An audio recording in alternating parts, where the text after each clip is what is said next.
Hello दोस्तों, स्वागत है आपका हमारे इस यूट्यूब चैनल में। और आज हम लोग देखने वाला है नेक्स्ट वीडियो। जी, हमारा जो नेक्स्ट वीडियो रहने वाला है वो हमारा ग्रुप डी का। जी हाँ दोस्तों, ग्रुप डी का हम लोग यहाँ पे पीवाई क्यू यहाँ पे सॉल्व कर रहे हैं इस सीरीज में। जी हाँ दोस्तों, हम लोग ग्रुप डी का यहाँ पे पीवाई क्यू सॉल्व कर रहे हैं, जिसमें हम लोग यहाँ पे शिफ्ट वाइज, जी हाँ, शिफ्ट वाइज यहाँ पे साइंस के साइंस के यहाँ पे 25 प्रश्न जो है वो देख रहे हैं। तो साइंस का यहाँ पे सीरीज देख रहे हैं दोस्तों, जो कि हमारा आने वाले एग्जाम, जैसा कि आपको पता है कि एएलपी, टेक्नीशियन, आरपीएफ, एनटीपीसी, जितने भी एग्जाम हैं रेलवे के, उन सभी के लिए हम लोग यहाँ पे प्रीवियस ईयर क्वेश्चनों को सॉल्व कर रहे हैं, जो कि हमारा साइंस का है। तो इसमें हम लोग जो है वो कंप्लीट यहाँ पे देखेंगे 25 क्वेश्चनों को। तो चलिए हम लोग ज़्यादा नहीं बात करेंगे और स्टार्ट करते हैं। और अगर इससे पहले वाले शिफ्ट के अगर आप नहीं देखे हैं, जो कि हमारा 2 क्लास हो चुका है, तो उनको भी आप जाके जरूर देखें। तो चलिए स्टार्ट करते हैं। और सबसे पहला क्वेश्चन है, यदि एक उत्तल लेंस की शक्ति, सॉरी दोस्तों, आज आपको बता दें कि आज जो हम लोग देख रहे हैं वो हमारा 9 सितंबर शिफ्ट 2। जी हाँ दोस्तों, 9 सितंबर शिफ्ट 2 का हम लोग यहाँ पे देख रहे हैं। तो इसको भी आप यहाँ पे देख लें। चलिए हम लोग सबसे पहला क्वेश्चन स्टार्ट करते हैं। यदि एक उत्तल लेंस की शक्ति 3 डायोप्टर है, तो इसकी फोकस दूरी कितनी होगी? तो यहाँ पे आपको पता होगा कि जो उत्तल लेंस की जो शक्ति है, जी हाँ दोस्तों, पावर यहाँ पे दिया गया है, वो हमारा 3 डायोप्टर दिया गया है। जी हाँ, 3 डायोप्टर दिया गया है। तो फोकल लंबाई जो हो जाएगा हमारा, फोकल लंबाई वो हमारा 1/p पावर यहाँ पे हो जाएगा। चलिए हम लोग इसमें यहाँ पे रखते हैं, तो 1/3 अगर हम लोग करते हैं, तो हमारा जो आंसर आ जाएगा वो हमारा 0.33 मीटर जो है वो आंसर आ जाएगा। इसका सही आंसर जो हो जाएगा यहाँ पे ऑप्शन नंबर डी, इस क्वेश्चन का राइट आंसर हो जाएगा। नेक्स्ट क्वेश्चन पे चलते हैं, क्वेश्चन नंबर 2।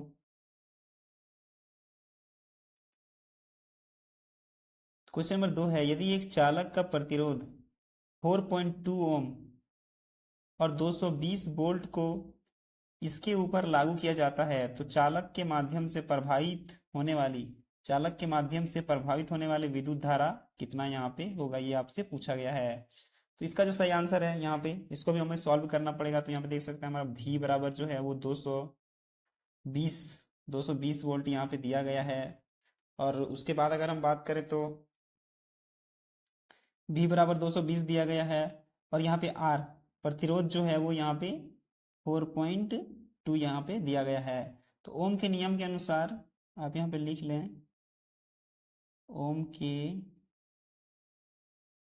नियम के अनुसार, तो ओम के नियम के अनुसार उनका जो सूत्र था, भी बराबर आई इंटू आर। तो भी हमारा 220 है, इक्वल टू आई इंटू 4.2। तो हमारा आई जो यहाँ से निकल के आएगा वो हमारा ऑप्शन नंबर डी 52.38 एम्पियर जो है वो निकल के आ जाएगा। नेक्स्ट क्वेश्चन है क्वेश्चन नंबर 3। और क्वेश्चन नंबर 3 है, समानांतर संयोजन में जुड़े 3 प्रतिरोधों के परिणामी प्रतिरोध के लिए सूत्र कौन सा यहाँ पे हो जाएगा, ये आपसे पूछा गया है। तो इसका जो सही आंसर है, समानांतर यहाँ पे पूछा गया है, समानांतर संयोजन में, तो इसका राइट आंसर हो जाएगा option number B, 1/r is equal to 1/r1 plus 1/r2 plus 1/r3। Next question है क्वेश्चन नंबर 4। क्वेश्चन नंबर 4 है, जब कविता ने तांबा सल्फेट का जलीय घोल निकाला और एल्यूमिनियम के कुछ कण जोड़े, तो समाधान का रंग बदल गया। जी हाँ दोस्तों, तो इसका जो है वो कारण क्या है? तो इसका सही आंसर हो जाएगा आपका Al2SO4 3। ऑप्शन नंबर डी इसका सही आंसर हो जाएगा। नेक्स्ट है आपका क्वेश्चन नंबर 5। तो निम्नलिखित रासायनिक प्रतिक्रियाओं में से कौन सी संतुलित है? देख सकते हैं यहाँ पे संतुलित आपसे जो केमिकल रिएक्शन यहाँ पे 4 ऑप्शन में दिया गया है, कौन सा संतुलित है वो आपको यहाँ पे बताना है। तो यहाँ पे देख सकते हैं option number C, Zn plus H2SO4। तो Zn H2SO4, जी हाँ दोस्तों, ये आपका यहाँ पे संतुलित हो जाएगा, ऑप्शन नंबर सी। नेक्स्ट है क्वेश्चन नंबर 6। क्वेश्चन नंबर 6 है, नीचे दिए गए विकल्पों में से उस जीव को चुने जिसमें 3 कक्षीय हृदय है। तीन कक्षीय हृदय यहाँ पे किसका हो जाएगा? कबूतर, मछली, गिरगिट, चीता। तो गिरगिट का जो है वो तीन कक्षीय हृदय हो जाएगा। कबूतर का अगर बोले तो चार कक्षीय हो जाएगा। मछली का दो कक्षीय हो जाएगा। और चीता टाइगर का जो है वो चार कक्षीय हो जाएगा। तो इन तीनों का भी आप यहाँ पे याद रख सकते हैं। इस क्वेश्चन का सही आंसर हो जाएगा, तीन कक्षीय हृदय पूछा है तो ये हमारा गिरगिट का हो जाएगा। नेक्स्ट है क्वेश्चन नंबर 7। तो यदि कोई प्रतिक्रियात्मक प्रतिक्रिया में ऑक्सीजन प्राप्त करता है तो कहा जाता है कि वह इससे गुजर रहा है। तो इसका सही आंसर हो जाएगा आपका ऑक्सीकरण, ऑप्शन नंबर सी। नेक्स्ट है क्वेश्चन नंबर 8। प्रेरित धारा अधिकतम होती है जब, प्रेरित धारा जो है वो अधिकतम कब होती है, ये आपसे यहाँ पे पूछा जा रहा है। तो इसका सही आंसर हो जाएगा प्रेरित धारा जो है वो अधिकतम होती है कुंडली की गति की दिशा चुंबकीय क्षेत्र के लंबवत होने पर। ऑप्शन नंबर ए इसका सही आंसर हो जाएगा। नेक्स्ट है यहाँ पे क्वेश्चन नंबर 9। तो पौधों पौधों की परिवहन प्रणाली द्वारा पत्तों और जड़ों से कौन सा उत्पाद प्रवाहित होता है? पत्तों और जड़ों से जो है वो कौन सा उत्पाद यहाँ पे प्रभावित होता है पौधों के परिवहन द्वारा? तो इसका जो सही आंसर है वो हमारा हो जाएगा यहाँ पे ऊर्जा भंडार। जी हाँ दोस्तों, ऊर्जा भंडार और कच्चे माल। नेक्स्ट है क्वेश्चन नंबर 10। किस तत्व में गैर धातु गुण पाए जाते हैं? तो किस तत्व में गैर धातु गुण पाए जाते हैं? तो chlorine, Cl, option number B इसका सही आंसर हो जाएगा।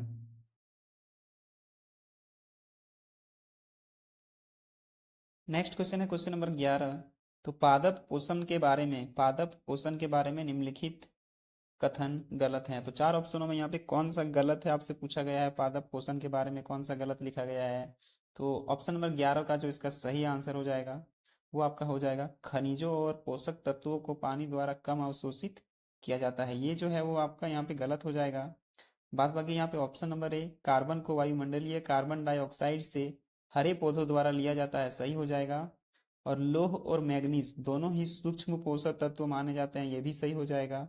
और डी नंबर है, पौधे सामान्य रूप से मूल क्षेत्र में मिट्टी में पानी का उपयोग करते हैं। तो ऑप्शन नंबर बी यहाँ पे गलत है, बाकी ए सी डी जो है वो ये सही दिया गया है। नेक्स्ट है क्वेश्चन नंबर 12। एक उत्तल दर्पण की फोकस दूरी होती है। तो एक उत्तल दर्पण, जी हाँ दोस्तों, उत्तल दर्पण जो कि आपका यहाँ पे कॉन्वेक्स हो जाएगा। कॉन्वेक्स यहाँ पे मिरर के बारे में बात कर रहा है। उत्तल दर्पण हमारा होता कैसा है? तो ऐसा होता है। और अवतल दर्पण आपका ऐसा होता है। ये जो इमेज है इसको आप यहाँ पे याद रखिएगा। तो यहाँ पे पूछा गया है कि एक उत्तल दर्पण की फोकस दूरी हमेशा होती है, तो क्या होती है एक उत्तल दर्पण की फोकस दूरी? तो इसका सही आंसर यहाँ पे हो जाएगा धनात्मक। जी हाँ दोस्तों, एक उत्तल दर्पण की फोकस दूरी हमेशा धनात्मक होती है। नेक्स्ट है हमारा क्वेश्चन नंबर 13। एक बिंब 18 सेंटीमीटर की दूरी पर 9 सेंटीमीटर फोकस दूरी के उत्तल दर्पण के सामने रखी जाती है। तो दर्पण द्वारा उत्पादित आवर्धन कितना होगा, ये आपसे यहाँ पे पूछा गया है। तो आपका एफ जो है वो दिया गया है, फोकस दूरी, फोकल लेंथ आपका यहाँ पे दिया गया है वो आपका +9 सेंटीमीटर हो जाएगा। यू आपका दिया हुआ है 18 सेंटीमीटर। यू आपका दिया गया है 18 सेंटीमीटर। तो एफ और यू का मान दिया है तो आपको मिरर फॉर्मूला में बस रख देना है। तो 1/f बराबर 1/v प्लस 1/u, ये हमारा मिरर फॉर्मूला है। इसमें अगर हम रखते हैं तो आपका v बराबर जो है वो 6 सेंटीमीटर निकल के आ जाएगा। तो v बराबर जैसे ही आपका 6 सेंटीमीटर निकलता है तो आवर्धन बराबर हो जाएगा -v/u। तो v बराबर अभी आपका कितना निकला 6, और u आपका दिया हुआ है -18।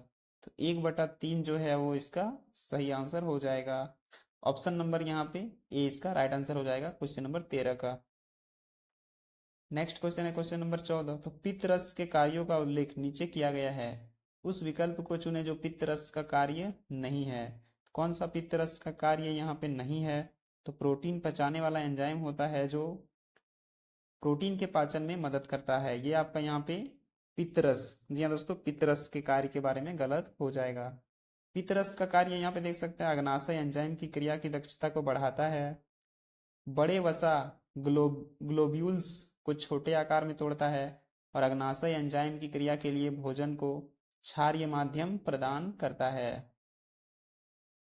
नेक्स्ट है क्वेश्चन नंबर 15।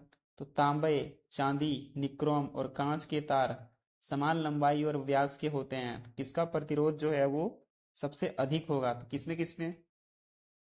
तो यहाँ पे देख सकते हैं तांबा, चांदी, निक्रोम और कांच, इनमें जो है वो यहाँ पे किसका प्रतिरोध सबसे अधिक होगा, ये आपसे पूछा गया है। तो कांच, जी हाँ दोस्तों, कांच का प्रतिरोध जो है वो सबसे अधिक होगा।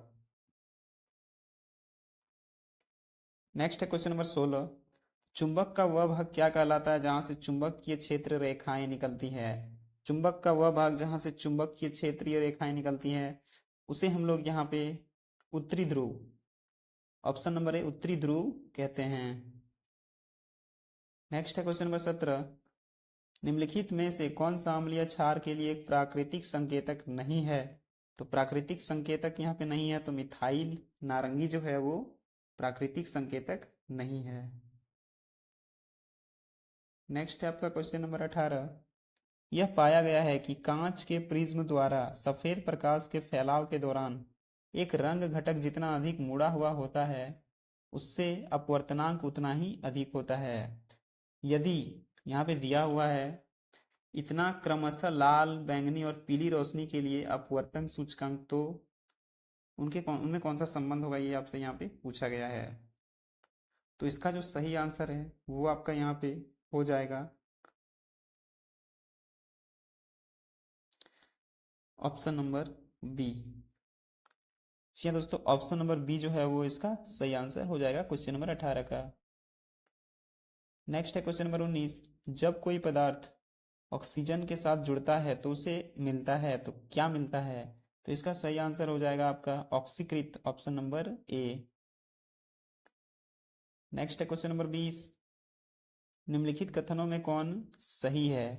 तो यहाँ पे देख सकते हैं प्रत्येक प्रोटीन के लिए प्रत्येक,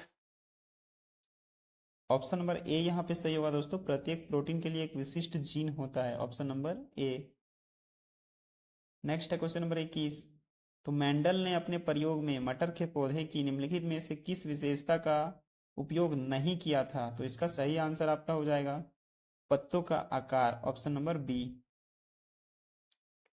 नेक्स्ट है क्वेश्चन नंबर 22। तो वे हाइड्रोकार्बन जिनमें दो कार्बन परमाणुओं के बीच द्विबंध होता है क्या कहलाते हैं? तो इसका सही आंसर हो जाएगा असंतृप्त यौगिक, ऑप्शन नंबर सी। नेक्स्ट है क्वेश्चन नंबर 23। न्यूलैंड्स का अष्टक नियम किसके द्वारा सुपरिभाषित होता है? तो न्यूलैंड्स का जो अष्टक नियम है वो आपका यहाँ पे केवल हल्का तत्व इनसे जो है वो यहाँ पे सुपरिभाषित होता है। नेक्स्ट है क्वेश्चन नंबर 24। 440 न्यूटन की एक लड़की 20 सेकंड में एक रस्सी पर 7 मीटर की ऊंचाई तक चढ़ जाती है, तो लड़की द्वारा व्यय की गई शक्ति यहाँ पे कितना होगा? तो देख सकते हैं यहाँ पे आपका फोर्स, भार जो है वो दिया गया है 440 न्यूटन, ऊंचाई यहाँ पे कितना हो जाएगा? तो 7 मीटर, और समय, जी हाँ जो समय दिया गया है वो 20 सेकंड का दिया गया है। ये डाटा तो दिया गया है, तो वर्क बराबर 440 इंटू 7। अच्छा दोस्तों, वर्क बराबर आपका 440 इंटू 7 हो जाएगा, और पी बराबर पावर जो पूछा गया है उसका होता है W/T। तो वर्क हो गया आपका यहाँ पे 440 इंटू 7 टाइम यहाँ पे 20 दिया गया है, तो यहाँ पे जो इसका सही आंसर आएगा वो 115, जी हाँ दोस्तों 154 वाट जो है वो इसका सही आंसर आ जाएगा। नेक्स्ट है क्वेश्चन नंबर 25। ऐसे ग्रह एक ऐसे ग्रह पर विचार करें जिसका द्रव्यमान और त्रिज्या दोनों ही पृथ्वी के आधे हैं। पृथ्वी पर भार की वस्तु का भार, पृथ्वी पर W भार की वस्तु का भार उस ग्रह पर क्या होगा? तो इसका जो सही आंसर है वो आपका हो जाएगा 2W, 2 गुना जो है वो हो जाएगा। तो ये था 25वां क्वेश्चन, और आज के 25 जो है वो क्वेश्चन यहाँ पे कंप्लीट होते हैं आपके ग्रुप डी प्रीवियस ईयर के, जो कि हम लोग आज यहाँ पे जो देख रहे थे वो 9 अगस्त शिफ्ट 2 का यहाँ पे क्वेश्चन देख रहे थे। तो कैसा लगा वीडियो में दोस्तों, जरूर बताइएगा। अच्छा लगा है तो लाइक करें, ज़्यादा से ज़्यादा वीडियो को शेयर करें। मिलते हैं नेक्स्ट वीडियो और नेक्स्ट शिफ्ट के साथ, तब तक के लिए धन्यवाद।